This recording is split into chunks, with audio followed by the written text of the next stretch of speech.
What's up, fight fans? This is Kurt DeVille with Counterpunch Boxing News, and I have some new news concerning Carl the Cobra Froch.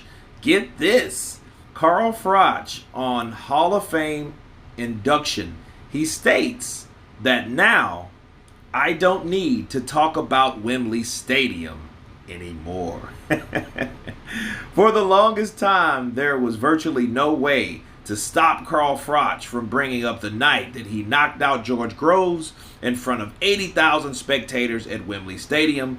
That time, however, may be coming to an end. It was announced early this month that the four-time super middleweight champion from Nottingham, England, would be joining the International Boxing Hall of Fame in Conestoga, New York, as part of the 2023 men's modern class that also includes Timothy Bradley and Rafael Marquez. A crowd pleaser inside the ring, Froch fought from 2002 to 2014, compiling a professional record of 33 wins against 2 losses and 24 knockouts.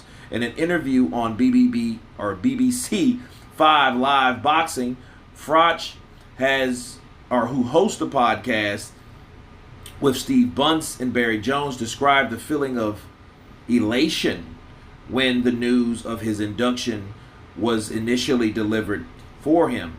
Froch even insisted, half-jokingly, that he would retire his repeatedly and much saturated Wembley boast. The Cobra retired, and he said, "It was amazing," Froch said of hearing the news, "to find out that I'm going to be inducted in the Hall of Fame alongside some other legends in the game from years and years, generation of top-level fighters. I'm going to get my hand put in a concrete cast, and it'll be up there on the wall. I don't need to talk about Wembley Stadium anymore.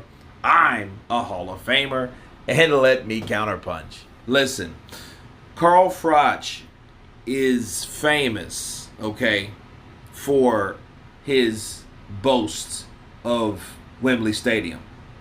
The amount of people that showed up when he knocked out his rival, okay, was 80,000, okay? And a little backstory on Carl Froch. Carl Froch, used to train. He was with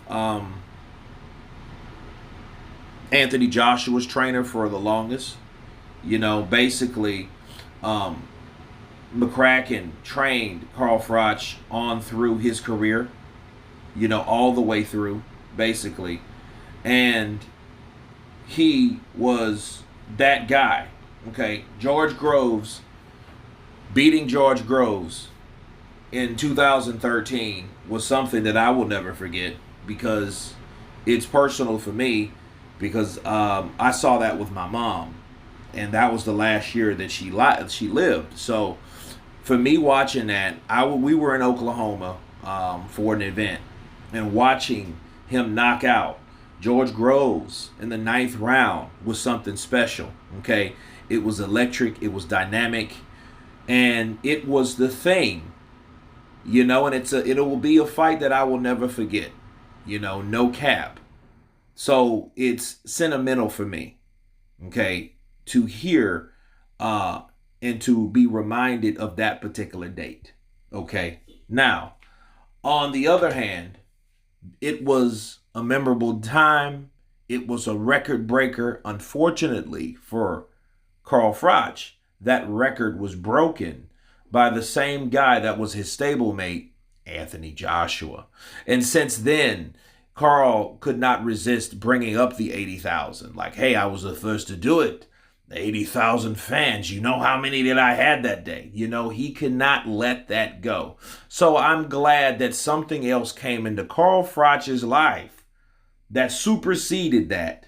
So we will stop hearing about the 80,000 at Wembley, because since that, AJ didn't happen. And since AJ didn't happen, Tyson Fury and White didn't happen, and has trumped that, okay, with 95,000, 15,000 more than Carl Froch, which is 15,000 is a huge number for its own audience in another stadium. So there you go. So it is a relief to hear him say, I'm going to retire that slogan, because it's become infamous for him to keep bringing that up and regurgitating it and mentioning it, because it only shows that, yo, this man has an ego the size of the sun. But it is good to hear him get something else, because not everyone becomes a Hall of Famer. And fortunately for Carl Froch, this is an accolade that can't be over-trumped. You've made it to the creme de la creme. Congratulations to you, Carl Froch. You guys tell me what you think. Of course, please subscribe. And you guys been Counterpunch. Peace!